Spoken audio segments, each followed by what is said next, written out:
जी, क्या मामला है? देखिए, मैं उदाहरण के लिए ये कह सकता हूँ कि ये व्यापम का भी बाप है। ये जो स्कैम है मेडिकल एजुकेशन नीट 2024 का जो एग्ज़ामिनेशन रिज़ल्ट है, इसमें करप्शन की बू आ रही है। क्यों? क्योंकि जो मैंने फैक्ट्स इकट्ठा किए हैं पिछले 3 दिनों में, इससे मैं साबित कर पा रहा हूँ कि इसमें करोड़ों का घोटाला है। और अमीरों को, बच्चों को, जो गधे बच्चे हैं, उन गधों को ऐसे एग्जामिनेशन सेंटर में बैठाला गया है कि जानबूझ के उनके स्कोर 720 में से 720 आए हैं। उनका रोल सिर्फ इतना था, जो मुन्ना भाई MBBS पिक्चर में आज से शायद 10 साल पहले दिखा दिया गया है, वही चीज़ की गई है कि सिर्फ आप CCTV कैमरे के सामने गोले बनाते रहो, परंतु सही मायने में जो एग्ज़ामिनेशन का स्कोर कार्ड है, वो स्कोर कार्ड पहले से ही तैयार रखा गया था उनके लिए। और ये बच्चे जो गुड़गांव के कोचिंग सेंटर्स के थे, दिल्ली के कोचिंग सेंटर्स के थे, कोटा के कोचिंग सेंटर्स के थे, इन्होंने करोड़ों रुपए अपने लगाए हैं।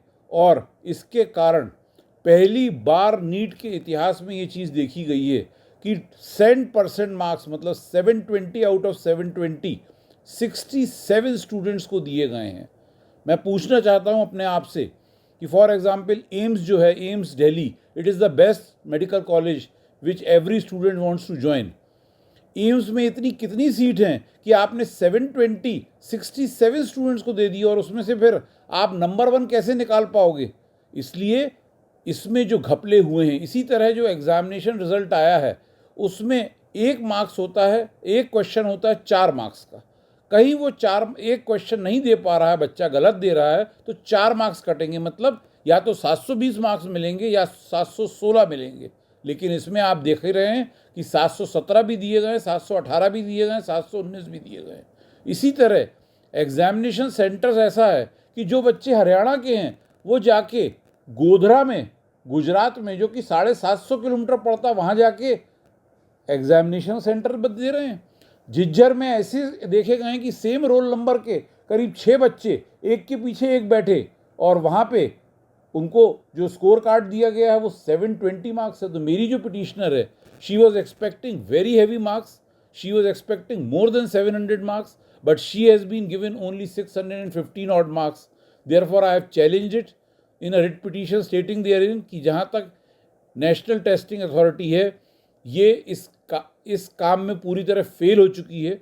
और जहाँ तक न्यूज़ आ रही हैं कि ऑलरेडी पेपर लीक हो चुका था पटना में, इसी तरह कई अदर सेंटर्स में सिर्फ बच्चों को गोले मारने के लिए बोला गया था, और उसके बाद 720 का स्कोर दिया गया। और आज ये स्थिति है कि जो बच्चे मेडिकल की पढ़ाई 3-3 4-4 साल तक करते हैं, पूरी पूरी रात करके, जिनके माँ बाप अपनी गाढ़ी कमाई, मिडिल क्लास और लोअर मिडिल क्लास अपना बच्चे का सपना देखता है कि वो डॉक्टर बनेगा, तो अपनी पूरी कमाई एक बाप अपनी बेटी और अपने बेटों पे लगा देता है।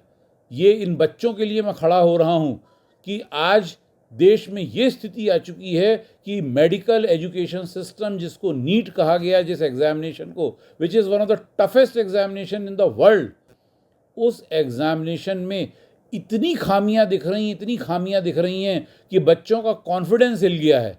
और आप किस तरह इसको ठीक कहने की ताकत रखते हो, मैं देखता हूं जब मैं कोर्ट में इसको आर्ग्यू करूंगा। मैं 100% अश्योर्ड हूं कि ये जो है, ये कुछ नहीं, मैनिपुलेशन है, and just for the blue eyed boy and blue eyed girls, जिन्होंने करोड़ों रुपए दे दिए गए हैं।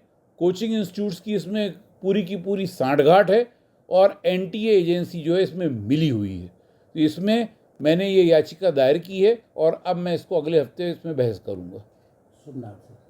मेरा नाम आदित्य सांघी एडवोकेट है। मैं सुप्रीम कोर्ट और high court of Madhya Pradesh का वकील हूँ, और मैं बच्चों के लिए पिछले 30 सालों से, ये मेरा मिशन है कि मैंने व्यापम के मैटर में भी बच्चों के लिए खड़ा हुआ था। उसके बाद सुप्रीम कोर्ट में कई मैंने मामले ऐसे जीते हैं जिसमें बच्चों की पूरी काउंसलिंग बदलनी पड़ी मेडिकल की। और पिछले 30 साल से मैं इसी ब्रांच में लॉ के बहस कर रहा हूँ, और ये मेरा सौभाग्य है कि बच्चों के लिए मैं खड़ा हो पाता हूँ।